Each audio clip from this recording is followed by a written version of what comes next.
दंश न्यूज, दलित पीड़ित व शोषित जनतेचा खनखनीत आवाज। वीडियो में पेश किए गए विचार इसमें शामिल लोगों की निजी राय है। हमारा चैनल इन विचारों का खंडन या समर्थन नहीं करता है, इसके लिए हमारा चैनल जिम्मेदार नहीं है। आता मी जेव्हा आमचं जुळलं दोघांचं प्रेम, तेव्हा ती 16 वर्षाची होती, मी 20 वर्षाचा होतो, दोघे अल्पवयीन होतो। आता अल्पवयीन असताना सरिताताई तुम्ही साक्षी आहे, आम्ही दोघं कयामत ते कयामत पिक्चर पाहायला गेलो।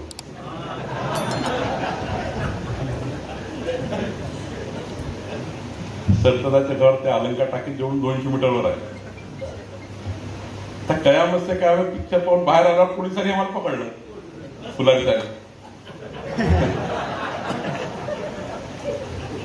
म्हणजे आता आम्ही लहान लहान दिसतो, छोटे छोटे, 20 आणि 16। पोलीस मध्ये मुलगी कोण आहे, तेव्हा घाबरलो पोलिसांना आम्ही। तर ती सांगून नाही आली, मी घरी सांगून नाही आलो, पाहायला गेलो पिक्चर। तर पिक्चर पाहिल्यानंतर पोलिसांनी पकडलं तर अवघड झालं। आता 16 वर्षाची माझी बायको, मी 20 वर्षाचा, ती ना घरी सांगतायत आणि मला ना सांगतायत काय केलं आम्ही। पिक्चरच पाहिला होता।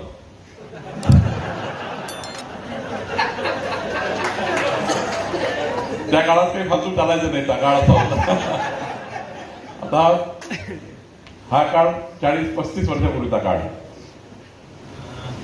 पिक्चर पाहून आल्यानंतर पोलिसांनी पकडलं, सरळ सीताबर्डी पोलीस स्टेशनला पुलारी साहेब तुम्ही घेऊन गेले। तिथे कारण नसताना माझ्यावर अल्पवयीन मुलगी पळवून नेली म्हणून केस लावला। हा, पळवून नेली। 363, 367 टाकत झालं पोलिसांच्या बाजूने, 363, 367। मी 7 दिवस सेंट्रल जेलमध्ये राहिलो।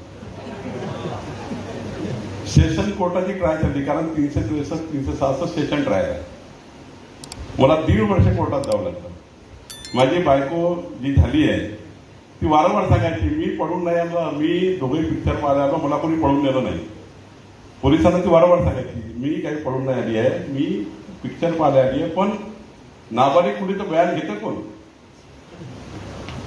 तिच्या आईवडिलाचं बयान घेतलं, आईवडिलांनी सांगितलं हो बाई। आता नाबालिक असल्यामुळे तिचं त्यावेळी पोलिसांनी बयान काही ऍक्सेप्ट केलं नाही, आणि पोलिसांनी आईवडिलाचं बयान घेतलं, तिच्या भावाचं बयान घेतलं। आईवडिलाला काही माहित नाही, भावाला काही माहित नव्हतं काय झालं, हे पिक्चर पाहायला गेली की कशाला गेली। त्यांनी स्टेटमेंट देऊन टाकलं, होय आमची मुलगी गायब झाली। तर खरं तर अशा घटना घडतात जीवनामध्ये। मग आमचं लग्न झालं, सेशन कोर्टमध्ये कोर्टाने सांगितलं की अल्पवयीन मुलगी जरी असली, फुलारी साहेब अल्पवयीन मुलगी जरी असली, पण ती कडनं बयान देते ती मी पडून गेली नाही।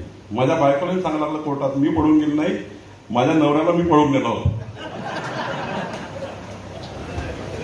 आता इतक्या वर्षानंतर, 37 वर्षानंतर एक इन्फ्लुएन्सर धाराशिवचा, तो माझ्या जीवनावर टीका करतो आत्ता 4 दिवसापूर्वी, आणि म्हणतो की बावनकुळेंचं आयुष्य असं आहे की लहान लहान पुढी पडवून नेल्या, हे केलं ते केलं। आता मला 2 नातवंड आहे, एक मुलगा आहे, मुलगी आहे, 2-4 नातू झालेले आहेत। इतकं झाल्यानंतर 40 वर्षानंतर एक इन्फ्लुएन्स देतो की बावनकुळेंनी मुली पडून नेली होती। फार वाईट आहे त्यांचं जीवन। त्यालाही माहित नाही माझी बायको आहे, थोडी माहिती काढली असती, अधिक माहिती काढली असती। मला त्याने फोन केला असता की बावनकुळे साहेब, ते 363, 366 तुमच्यावर लागली होती, ती कशाची आहे त्याला समजून सांगा आम्हाला। तर त्याच्याशी प्रेमान बोललो असतो, 1 कप चहा पाजला असता, तो आपल्या घरी गेला असता, मी आपल्या घरी गेलो असतो। पण त्यांनी एवढी टीका केली माझ्या बायकोवर, माझ्यावर, दोघांवरही। त्याला माहितीच नाही की माझी बायको आहे। ती मुलगी कुठं आहे, ती मुलगी कुठं आहे, शोधा लावा, तिला आणा शोधून, कुठे आहे बावनकुळेची ती मुलगी।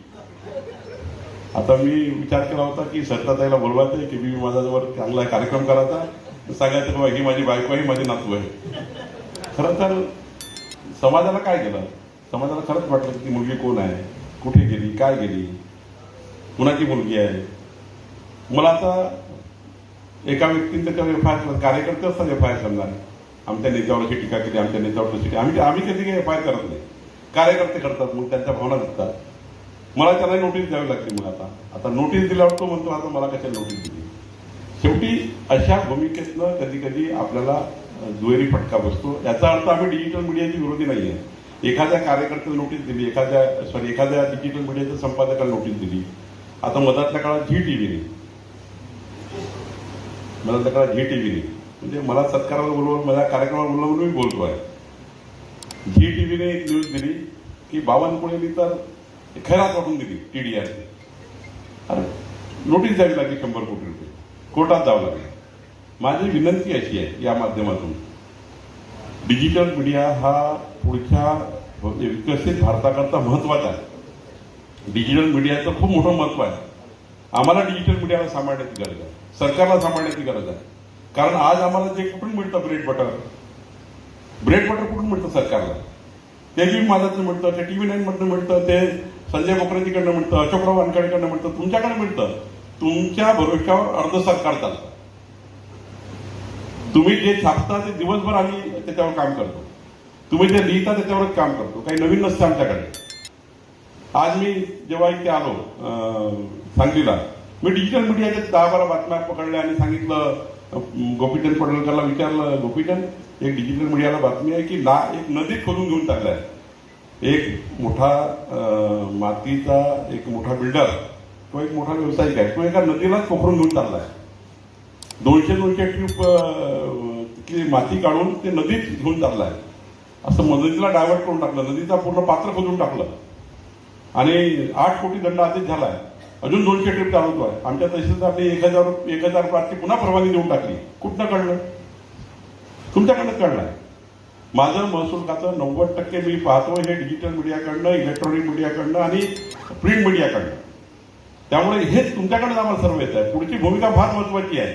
मी तुम्हाला एवढंच सांगेल की हे अधिवेशन घेण्याचं जे तात्पर्य संजय बोकरेजी, अशोकराव वानखेडे तुमचं आहे, अत्यंत महत्वाचं आहे.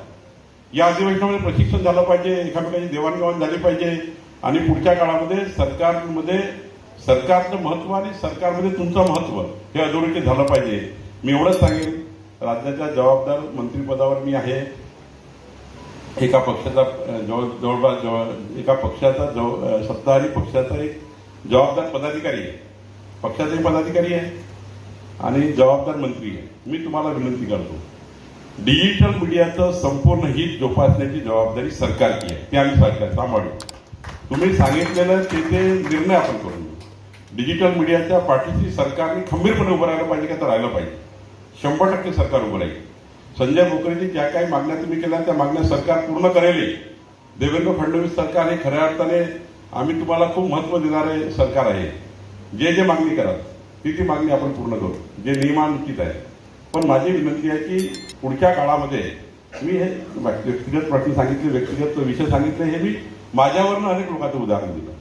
अनेक लोक याच्यामध्ये कधी कधी त्या ठिकाणी बळी पडतात.